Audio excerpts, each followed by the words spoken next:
Hello everyone, welcome back to my channel. It's such a pleasure to be back. I haven't posted in the last few months, at least not in front of the camera, because I've been busy working on my platform Noveria as well as on my first course, online course / immersive experience on the true nature of time, which will be available on Noveria in the next few weeks.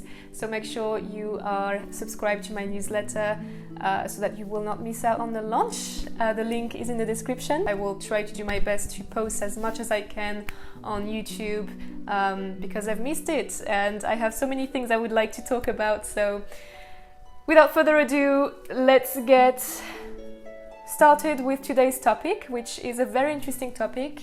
It's about synchronicities. Let's get started.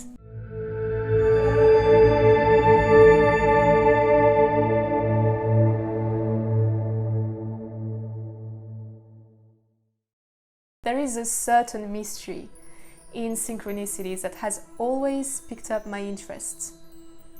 But what are they exactly? What are synchronicities? Synchronicity is basically an event that may appear to be a mere coincidence at first, but that actually holds a deeper meaning.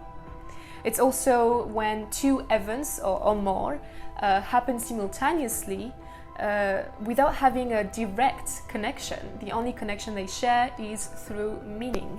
The famous 20th Swiss psychiatrist Carl Jung was the one who introduced this concept to the West and dedicated a lot of his work to this. He described synchronicities as circumstances that appear meaningfully related yet lack a causal connection. Not only that, but he also saw them as a connection between one's mind and the rest of the universe. Now, he published a book along with physicist Wolfgang Pauli called The Interpretation of Nature and the Psyche, Synchronicity, an Acausal Connecting Principle. Now, Carl Jung views synchronicities as acausal events, that is, events that do not have a cause. But how is it possible, right?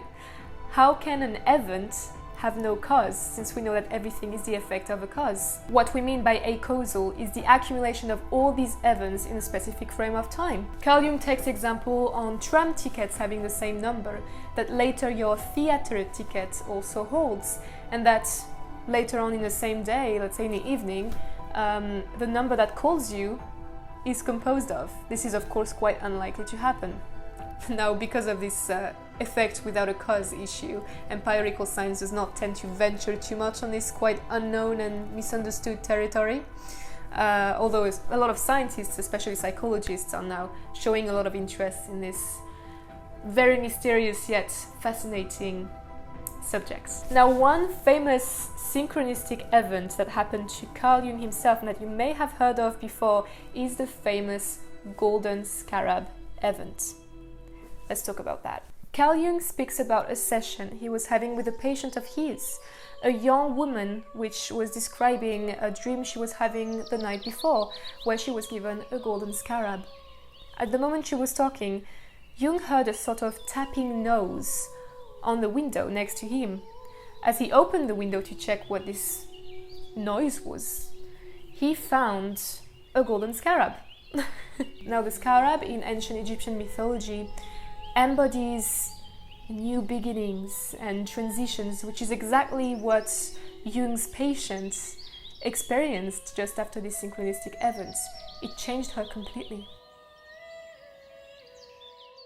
Another interesting event that happened to both Carl Jung and Sigmund Freud is the following. Basically, Freud and Jung were quite close until they had this sort of breakup one day, and as they were having this very heated conversation, a crack in the wood right next to them suddenly appeared, making a lot of noise, which kind of symbolizes the crack in their relationships and which startled the two of them.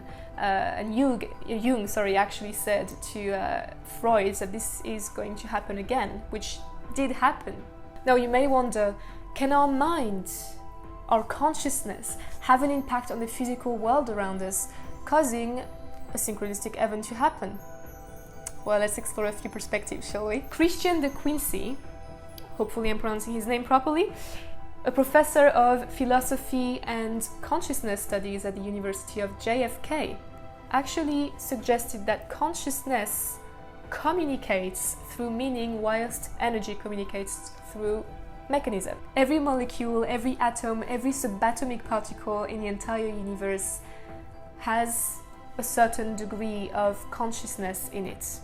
Essentially, the universe is consciousness. Everything that belongs to the universe is consciousness in a way. And every conscious being, from the smallest particle to the largest organism, communicates not only through sensorial communication, but also through psychic communication or telepathy. This could trigger some synchronistic events to happen.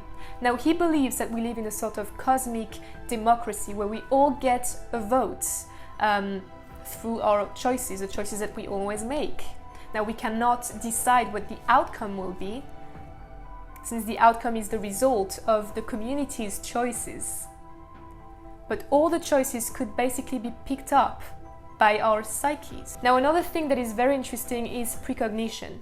Now, let's say that you just cancelled an appointment because you have this weird gut feeling that something's wrong, right? You don't know exactly what this is, but you just feel really bad. Something's wrong. You feel like you shouldn't go to this appointment, so you decide to cancel it.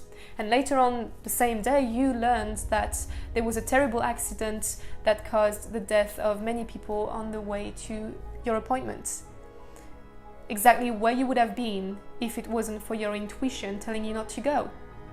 Now, this is an excellent example of precognition.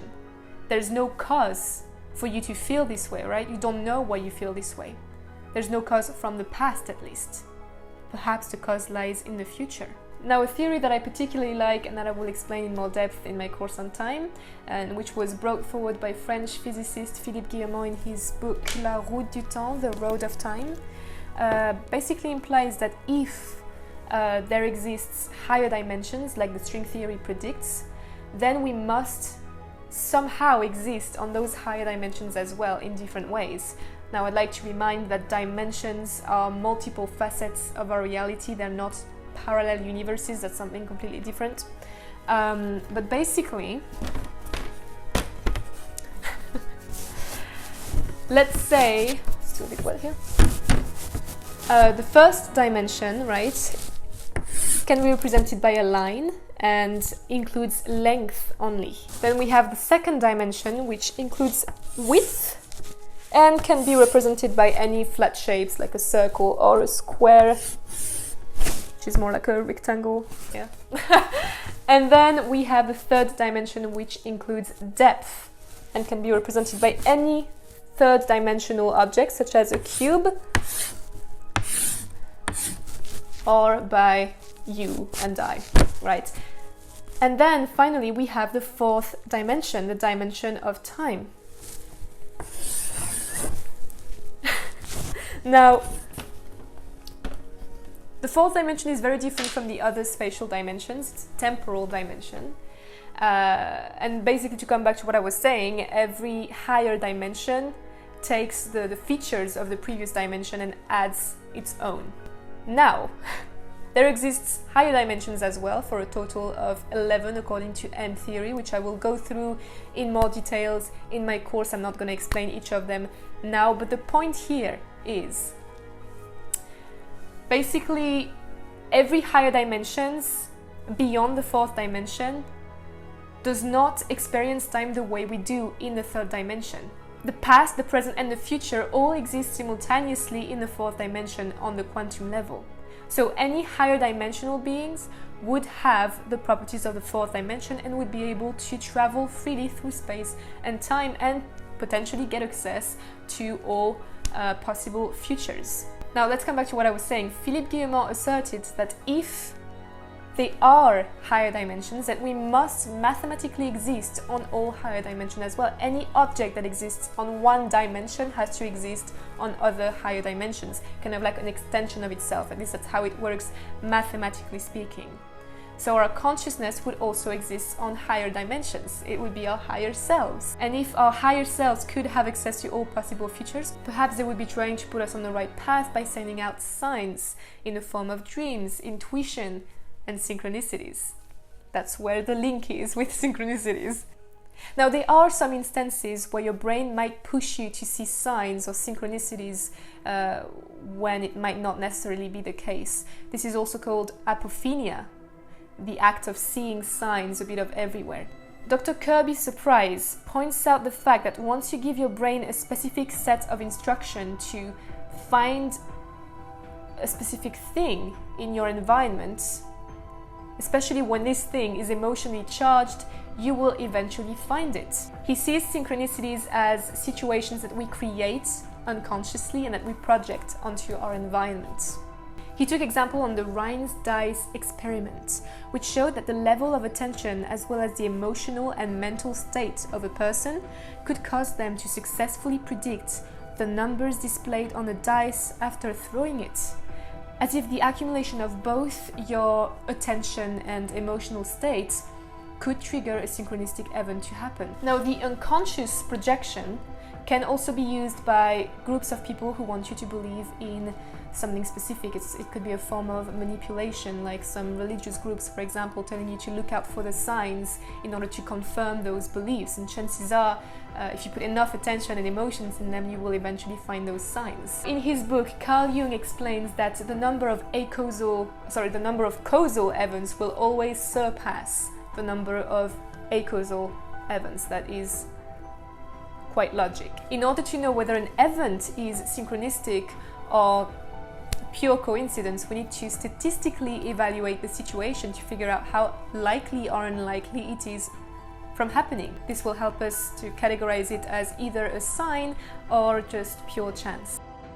Our brain creates our reality. Your reality depends directly on how you perceive things, on your beliefs, on the things you think you know, on the senses, the information picked up by your senses. It was found that two brains perceive reality completely differently. So what you may perceive as being a completely a mere coincidence might actually be quite significant to me, and vice versa. That's why I see synchronicities as something very personal and deep. And remember what Carl Jung once said, synchronicity is an ever-present reality for those who have eyes to see. Well, that's the end of the video. Thank you so much for watching it, and let me know what you think in the comment section down below. You can also like this video to show your support. I would really appreciate that, and make sure you are subscribed to my channel. You can follow me on Instagram, as well as support me on Patreon in order to see some of the updates for my course. I will share some behind the scenes because I'm doing something very exciting involving Unreal Engine. It's going to be a very immersive course. So yeah, if you want to follow it and support me in the process, go check out the link in the description for my Patreon page. Yeah, make sure you subscribe to my newsletter as well. And I think that's it. Thank you so much for watching. Take care, and I will see you very soon with a new video. Bye bye!